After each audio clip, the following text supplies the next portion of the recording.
नमस्कार, बहुत स्वागत है आपका स्वदेश न्यूज में। मैं हूं शिवाली श्रीवास्तव आपके साथ और इस खास प्रोग्राम में चर्चा निशाने पर कांग्रेस। देश में राजनीतिक मानसून थमने का नाम नहीं ले रहा। एक और विपक्ष की तरफ से बयानों की तेज हवाएं चल रही, वहीं सत्ता पक्ष गरज चमक के साथ विपक्ष पर जमकर बरसा है।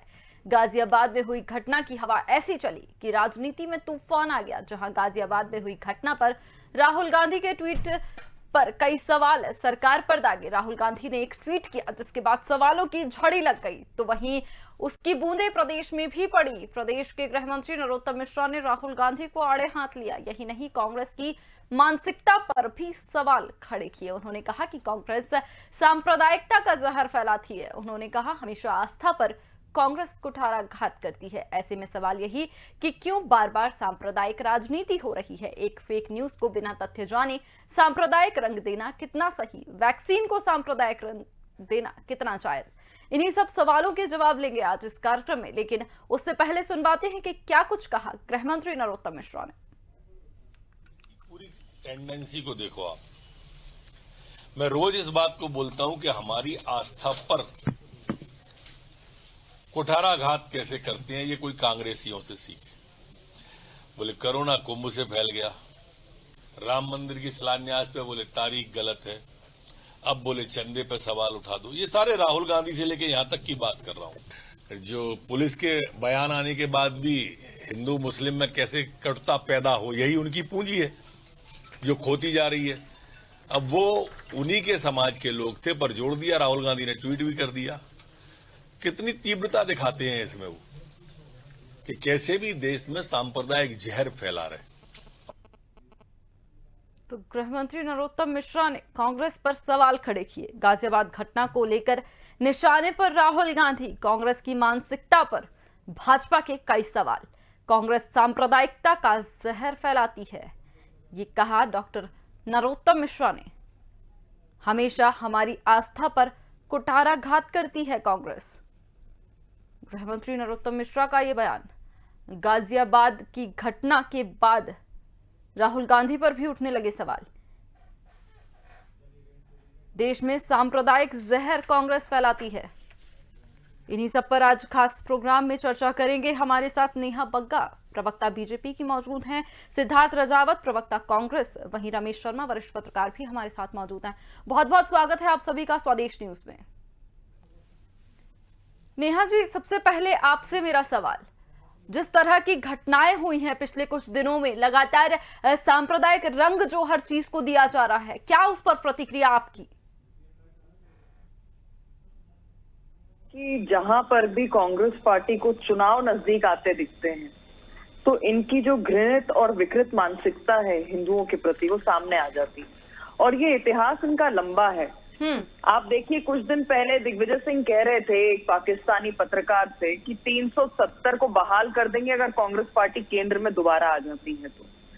दिग्विजय सिंह वही हैं जो कहते हैं कि हिंदू टेररिज्म, दिग्विजय सिंह वही हैं जो कहते हैं कि हिंदू आतंकवाद। और आप देखिए कि श्री राम जन्मभूमि में जितना अड़ंगे डालने का काम कांग्रेस पार्टी ने किया है, शायद ही किसी दल ने इस प्रकार से काम किया होगा देश भर के अंदर। हलफनामा लगा के सोनिया गांधी कहती है Ram does not exist, Ram का अस्तित्व नहीं है। आज क्या हुआ? आज राहुल गांधी कह रहे हैं राम सत्य है, राम न्याय है, राम धर्म है। और यही राहुल गांधी कोर्ट में जाके कहते हैं कौन राम, कैसा राम, कहाँ का राम। तो लगातार जो ध्रुवीकरण की राजनीति है वो कांग्रेस पार्टी ने अपनाई है। हिंदुओं के धर्मों की जहां पर आस्था की बात आती है तो कुठाराघात करते हैं, उसे सेंटिमेंट्स को हर्ट करने का काम करते हैं। हिंदुओं को एक तरीके से भयभीत करना, बदनाम करना, ये इनका प्रोपोगेंडा का हिस्सा है। जो टूल किट लगातार ये चला रहे हैं ये वो है। मुजफ्फरनगर की जो घटना हुई है, बिना तथ्य जाने कि कौन है, तुरंत राहुल गांधी कूद पड़े, तुरंत उनके भाई ओवैसी कूद पड़े। ऑडियो था नहीं उस वीडियो में जो इन लोगों द्वारा पोस्ट की गई, वो ऑडियो कहाँ आपने गायब कर दिया? क्योंकि ऑडियो में ऐसी कोई बात नहीं थी कि उनसे श्री राम के नारे लगाने के लिए कहा गया हो। आज जब तथ्य सामने आए हैं तो चुप्पी साध ली है, मुंह में दही जम गया है। जो ओवैसी कह रहे हैं, इसका जवाब ले लेंगे। ठीक है नेहा मैम, इसका जवाब ले लेंगे हम सिद्धार्थ जी से। सिद्धार्थ जी, टूल किट चला रही है कांग्रेस,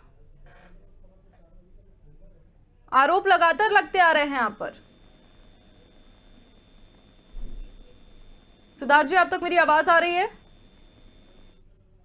ठीक है, सिद्धार्थ जी से हमारा संपर्क नहीं हो पा रहा है, फिर से कोशिश करेंगे उनसे। रमेश जी, जिस तरह से लगातार वैक्सीन की हम बात कर ले या फिर राम जन्मभूमि की, ट्रस्ट की, लगातार इन मुद्दों को सांप्रदायिक रंग दिया जा रहा है, कितना सही?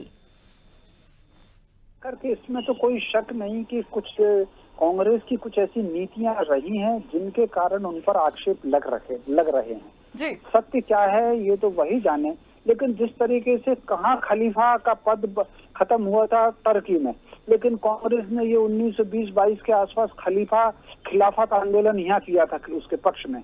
और फिर जिस तरीके से हिंदुओं के लिए कानून अलग बना, मुस्लिम पर्सनल लॉ अलग बना, हिंदू कोड बिल अलग बना, हिंदुओं की लड़की की शादी की उम्र अलग, मुसलमानों की लड़की की शादी की उम्र अलग, वक्फ की संपत्ति में सरकार दखल नहीं कर सकती, मंदिरों की संपत्ति में सरकार दखल कर सकती है। ये जो धर्म के आधार पर देश के विभाजन का जो उन्होंने निर्णय लिया, बहुत सारी चीजें ऐसी हैं, जैसे कश्मीर को विशेष राज्य का दर्जा 370 देकर दे दिया। ये जो बहुत सारी ऐसी नीति थी, या बाय द वे अगर कोर्ट ने शाहबानों के पक्ष में फैसला दे दिया तो उन दोनों कानून में संशोधन कर दिया। तो कुल मिलाकर के कुछ चीजें ऐसी रही जिनके कारण आरोप लगते रहे हैं। और बहुत आश्चर्यजनक बात यह है कि ये जो अभी गाजियाबाद लोनी की घटना हुई है, इसमें जो 11 लोगों पर 12 लोगों पर मुकदमा जो दर्ज हुआ है, उसमें से 4 लोग सीधे सीधे कांग्रेस से संबंधित हैं। और ये 4 लोग वो हैं जिन दिनों जब भारत में टुकड़े होने का नारा जेएनयू के लोगों ने लगाया था, उस वक्त भी इन लोगों ने बड़ा अच्छा खासा प्रचार किया था।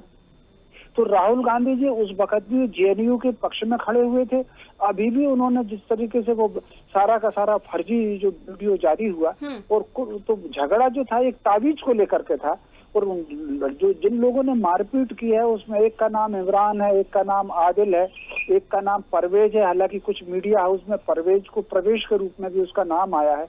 और फिर वो जो लड़के पकड़े गए हैं 8 उसमें से 4 कांग्रेस के हैं। तो ये जो कुछ घटनाएं लगातार ऐसी होती रही हैं जिसके कारण आरोप कांग्रेस पर ऐसे लगते रहे हैं। अब सत्य क्या है वो तो कांग्रेस जाने और वो सब लोग जाने, बाकी ये कहीं ना कहीं एक ऐसी बात रही है जिस पर ये आरोप लगते रहे हैं। रमेश जी, इसी के साथ अगर वैक्सीन की हम बात करें, एकमात्र हथियार है कोरोना के खिलाफ हमारे पास वैक्सीनेशन कराना बहुत जरूरी है। आज के समय में सब आगे आकर बोल रहे हैं कि वैक्सीनेशन कराइए। ऐसे में जब कल ही की घटना है, जब वैक्सीन को लेकर भी भ्रम फैलाया गया था, उसको भी सांप्रदायिक रंग दे दिया गया था। हाँ, ये बात ये भी आश्चर्यजनक है। जब ये वैक्सीन आई थी तब कांग्रेस के कई नेताओं ने कहा था कि इसकी विश्वसनीयता क्या है, तब उन्होंने सवाल उठाए।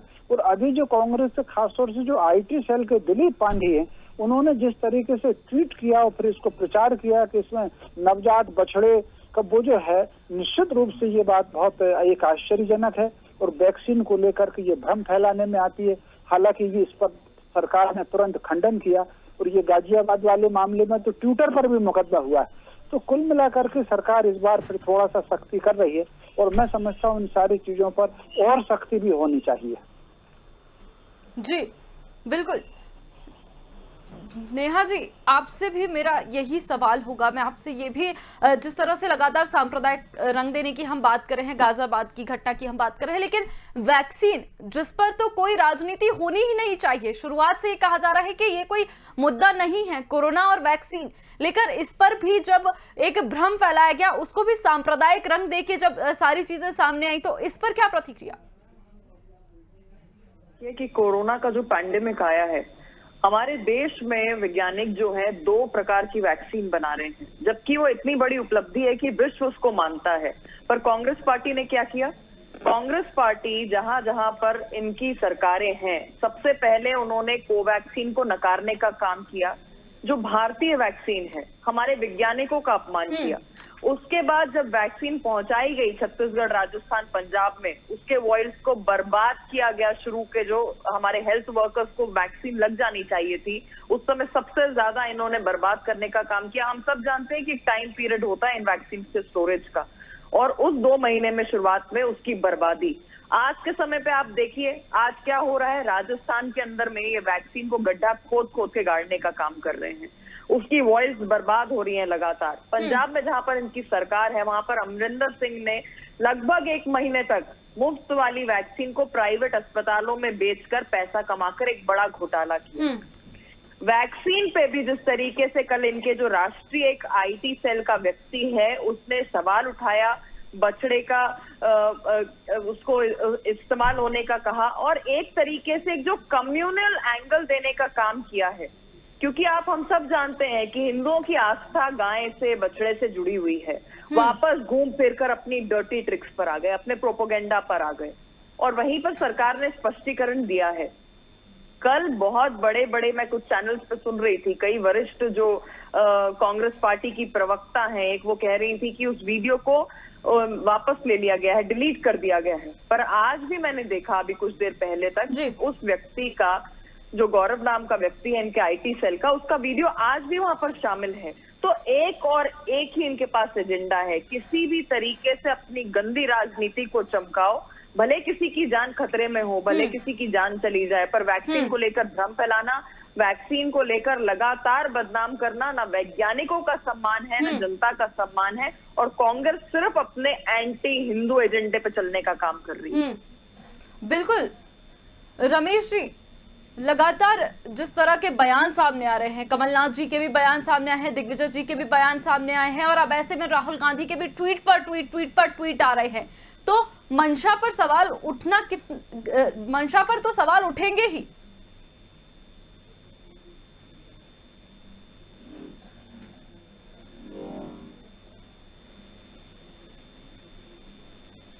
रमेश जी, आप तक मेरी आवाज आ रही है? जी पूछिएगा। अब आई। हेलो जी रमेश जी। हाँ जी, मैं क्या पूछा, जरा सवाल दोहराइए। जी मैं रिपीट कर देती हूँ रमेश जी। मेरा सवाल ये था कि जिस तरह से लगातार ट्वीट पर ट्वीट किए जा रहे हैं, राहुल गांधी की हम बात करें, दिग्विजय सिंह के बयान की हम बात करें, पिछले कुछ बयान कमलनाथ जी के भी ऐसे सामने आए हैं जिस पर लगातार वो बयान जो है वो विवाद खड़े करने वाले हैं। तो मंशा पर जो सवाल है कांग्रेस की, उठना जायज है ना?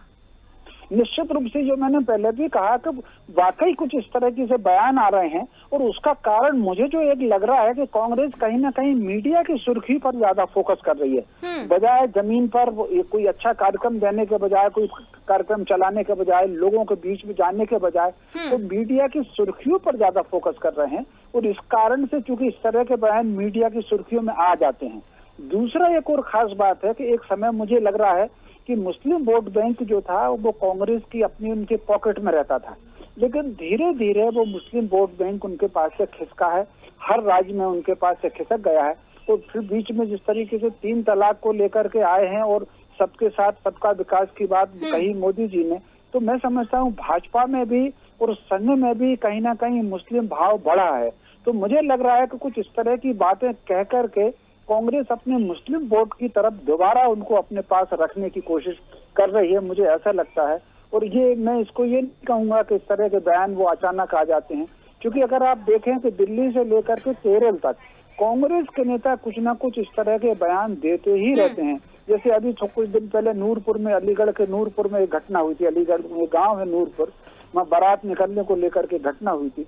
वहां भी जो कांग्रेस के जो लोकल लीडर थे उनके जो बयान आए, तो ये जो कुछ इस तरह की घटनाएं हैं तो वो थोड़ा सा आश्चर्यजनक है। और खुद कांग्रेस को जो कि वो दावा करती है खुद को सेकुलर होने की और एक राष्ट्र रूप में देखने के लिए, तो मैं समझता हूँ खुद कांग्रेस को भी इन सारी चीजों पर विचार करके पुनर्विचार करना चाहिए। और जो जल्दबाजी में कहते हैं या योजना से कहते हैं, मैं समझता हूँ इस तरह के बातों को दूर रहना चाहिए। और विशेषकर खास तौर से अब राम मंदिर को लेकर के जो उन्होंने एक फिर अभियान चलाया, तो कहीं ना कहीं कांग्रेस पर ये आक्षेप लगना स्वाभाविक है कि मंदिर निर्माण में वो पहले बाधा उत्पन्न कर रहे थे, अब मंदिर निर्माण से जुड़े हुए लोगों पर हमला कर रहे हैं। अब वैक्सीन की गाय का मामला हो या ये गाजियाबाद का मामला हो, कहीं ना कहीं कांग्रेस के जो बयान है वो उसको कटघरे में खड़ा तो करते हैं, उस पर प्रश्न तो उठाते हैं।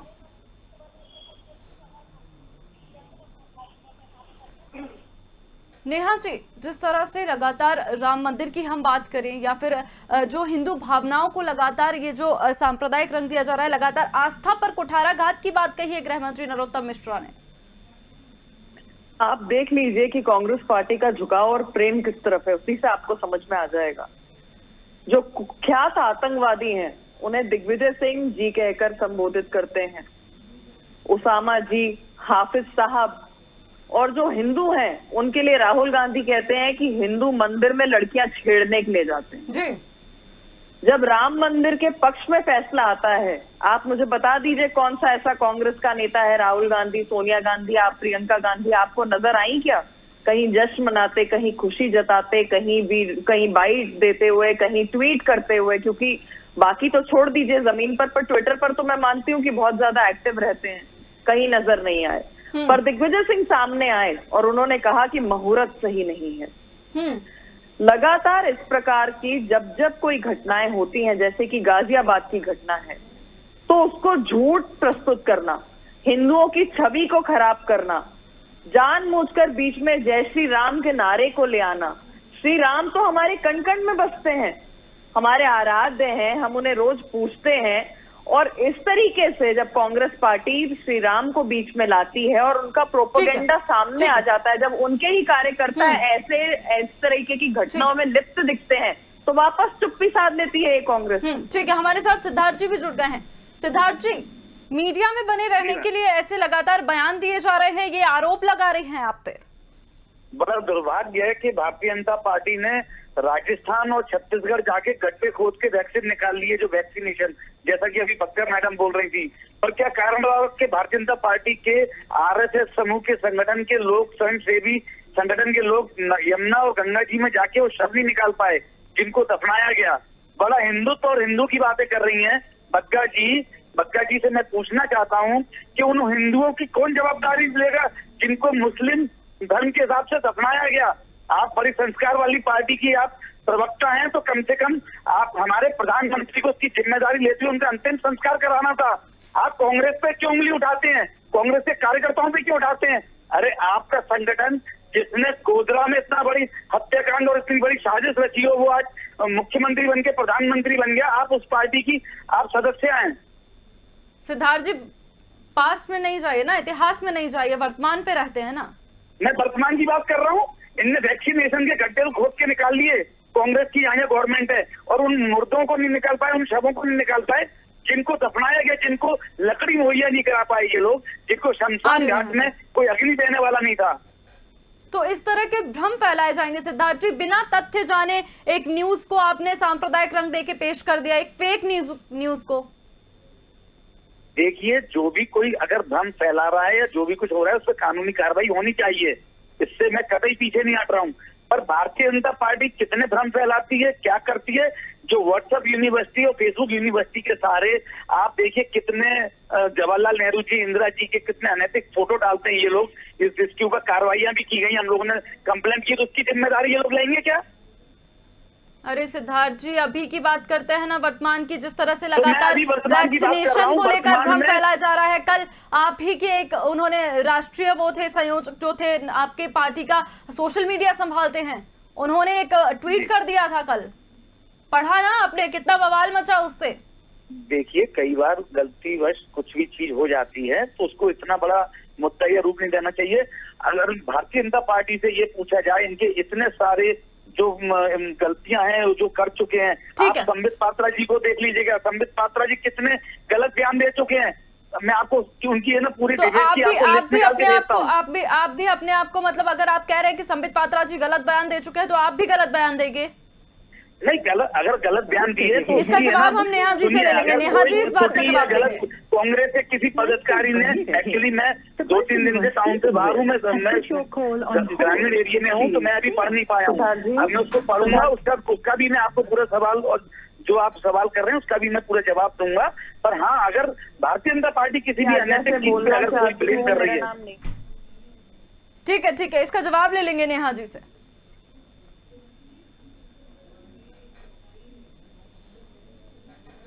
दारुण दुख दीनी जी नेहा जी, बात पूरी कीजिए। को प्रभु दारुण दुख दीनी, ताकि मति पहले ही हर लीनी। वही हाल आज कांग्रेस पार्टी के साथ हो गया है। इनकी जो मति है वो खराब हो गई है, बुद्धि भ्रष्ट हो गई है। लगातार ये जिस प्रकार से अपना प्रोपेगेंडा चलते हैं, श्री राम के जो कार्य हैं उनको रोक लगाने का काम करते हैं, चाहे वो फैसले की बात हो श्री राम जन्मभूमि के, चाहे अब मंदिर निर्माण की बात हो। और लगातार गाजियाबाद की घटना, देखिए शायद मुझे लगता है कि कांग्रेस के प्रवक्ता को जानकारी नहीं है कि भ्रम किसने फैलाया, इसीलिए उन्होंने गलती से कह दिया। बात अच्छी कही कि जो भी प्रोपेगेंडा कर रहा है, जो भी भ्रम फैला रहा है, उस पर कार्रवाई होनी चाहिए। शायद कांग्रेस के प्रवक्ता को जानकारी नहीं कि राहुल गांधी जी ने कल ट्वीट किया था, जो ट्वीट आज गलत साबित हो गया है। जो वीडियो उन्होंने ट्वीट किया था उसमें आज उनके ही कार्यकर्ता संलिप्त पाए गए हैं और उनके ही कार्यकर्ता हैं जिन्होंने उस बुजुर्ग को मारने का काम किया था, और ये इसमें हिंदू एंगल देके हिंदुओं को बदनाम करने का काम कर रहे थे। पर मैं इस बात का स्वागत करती हूँ, कम से कम उन्होंने इस बात को स्वीकारा तो, कम से कम ये कहा तो कि राहुल गांधी जो है वो एक प्रोपेगेंडा चलाते हैं और उनसे गलती हुई है और उनके खिलाफ सख्त कार्रवाई होनी चाहिए। निश्चित ही जो इस प्रकार की राजनीति करते हैं और राजनीति करने के लिए हिंदू मुसलमान करवाना चाहते हैं, उनके खिलाफ कार्रवाई होनी चाहिए और कार्रवाई होगी। इस बार ट्विटर पर भी सरकार के द्वारा एक्शन लिया गया है, लगातार उनसे जो एक पूरी फॉर्मेलिटीज है उसको पूरे करने का कहा गया है। और इसी के तहत मैं तो ये मानती हूँ कि कम से कम एक प्रवक्ता ने हिम्मत दिखाई, पूरी की पूरी कांग्रेस पार्टी को सामने आके इस बात को स्वीकार करना चाहिए कि प्रोपेगेंडिस्ट अगर कोई है कांग्रेस पार्टी के अंदर तो खुद इनके पूर्व राष्ट्रीय अध्यक्ष राहुल गांधी हैं। रमेश जी और जी नेहा जी बोलिए। और देखिए ये कुछ नया भी नहीं है, क्योंकि ये लंबा इतिहास है इनका हिंदू मुसलमान करने का। जब देश विरोधी नारे लगते हैं जेएनयू में तो सबसे ज्यादा करीब कौन नजर आते हैं उन देश विरोधियों के? राहुल गांधी खड़े होते हैं जेएनयू के अंदर जाकर। राहुल गांधी कहते हैं कि हिंदू जो है मंदिर में लड़कियां छेड़ने के लिए जाते हैं। तो इस प्रकार का जो इनकी गंदी घृणित राजनीति है ये एक्सपोज लगातार होती आई है, आज भी हुई है। और मैं खुद ये चाहती हूँ कि इस प्रकार के जो लोग हैं जो भारत का वातावरण बिगाड़ने का काम करते हैं, इन पे सख्त से सख्त कार्रवाई होनी चाहिए और एक नजीर पेश की जानी चाहिए। रमेश जी, एक शगुफा छोड़ दो, बाद में भले ही उसको वापस ले लो, लेकिन शगुफा तो छूट गया ना। कितने लोगों में भ्रम पैदा होता है वैक्सीनेशन को लेकर। कल जो ट्वीट आया, कितने लोगों ने उस वीडियो को देखा, कितने लोगों के मन में शंका पैदा हुई। गाजियाबाद का जो वीडियो वायरल किया गया था उसमें कितने लोगों को भ्रम फैला। तो ऐसे में क्या जरूरत है इस तरह की राजनीति की? सांप्रदायिक रंग देने की क्या जरूरत है? अब कोई मुद्दा नहीं बचा है तो सांप्रदायिक रंग देकर किसी मुद्दे को सामने लाया जाए, ऐसा? देखिए, इसमें कोई शक नहीं कि इस तरह के जो वीडियो हैं और इस तरह के ट्वीट हैं देश में बहुत अशांति फैलाते हैं, अराजकता फैलाते हैं और भ्रम फैलाते हैं। और विशेषकर जब अब पाकिस्तान बराबर ये कोशिश कर रहा है भारत में सांप्रदायिकता फैलाने की, ऐसी स्थिति में ये गाजियाबाद का वीडियो आना, या जिस तरीके से चीन ये कोशिश कर रहा है कि यहाँ कम से कम ये कोरोना महामारी में बदल जाए, ऐसी स्थिति में ये वैक्सीन के ऊपर इस तरह की टिप्पणी आ जाना और उनका पार्टी से जुड़े होना, मैं समझता हूँ उस पर जो लीगल एक्शन जो बनते होंगे तो वो तो बनेंगे ही। खुद कांग्रेस पार्टी को ये चाहिए कि वो आगे आकर के जो इस तरह की सांप्रदायिक टीप करते हैं या जिस तरीके से अशांति फैलाने वाले जो ट्वीट आते हैं, कांग्रेस पार्टी खुद ऐसे लोगों पर एक्शन ले, तभी उनकी छवि बनेगी, बजाय चुप रहने के। अगर चुप रहे तो ये माना जाता है, ये कहीं ना कहीं ये लोगों को कहने जगह मिलती है इसमें कांग्रेस का हाथ है। मैं समझता हूँ इस समय जितने भी ट्वीट किए जा रहे हैं, अगर आपने कुछ दिन पहले इसी गाजियाबाद में देखा होगा कि जैसे मोहम्मद का एक आतंकी जो दिल्ली के पहाड़गंज होटल में पकड़ाया था, वो मंदिर के पुजारी की हत्या करने के लिए आया था, वो भगवा कपड़े पहने था, माला डाले था, कलावा बंधा हुआ था, मेरे ख्याल से इसी मई महीने की बात है, वो पहाड़गंज के होटल से वो गिरफ्तार हुआ था। तो कुल मिलाकर के जब इस तरह के षड्यंत्र लगातार किए जा रहे हैं, अब कश्मीर में आप घुसपैठ में देख लीजिए, रोहिंग्याओं को किस तरीके से गिरोह पकड़ा गया लखनऊ में उनको बसाने के लिए जो आपराधिक प्रवृत्ति के काम करते थे। ऐसी स्थिति में खासतौर से जो लोग सार्वजनिक जीवन में हैं, जो लोग राजनीतिक दलों में हैं, उन्हें सावधान रहना चाहिए और उनका कोई आदमी इस तरह का बिल्कुल रमेश जी, ऐसे में अपनी जिम्मेदारी भी है, सामाजिक जिम्मेदारी और व्यक्तिगत जिम्मेदारी भी है कि हम आगे आए और समाज को जागरूक करें। वैक्सीनेशन की जहां हम बात कर रहे हैं, बाकी अगर हम मुद्दे एक साइड रख भी दें, अभी कोरोना काल चल रहा है, बहुत जरूरी है वैक्सीनेशन, एकमात्र हथियार है, उस पर भी अगर भ्रम फैलाया जाएगा तो कैसे हम जागरूक करेंगे लोगों को? बहुत बहुत धन्यवाद आप तीनों का हमारे साथ जुड़ने के लिए। तो जिस तरह से लगातार भ्रम फैलाया जा रहा है, किसी के बातों में ना आए, लगातार आपसे यही अपील कि जिस तरह से लगातार भ्रम की ये राजनीति जो हो रही है उसको राजनीतिक सांप्रदायिक रंग जो दिया जा रहा है, डॉक्टर नरोत्तम मिश्रा ने भी कड़े शब्दों में इसकी निंदा की है। जब तक के लिए मुझे दीजिए इजाजत, देखते रहिए स्वदेश न्यूज। नमस्कार।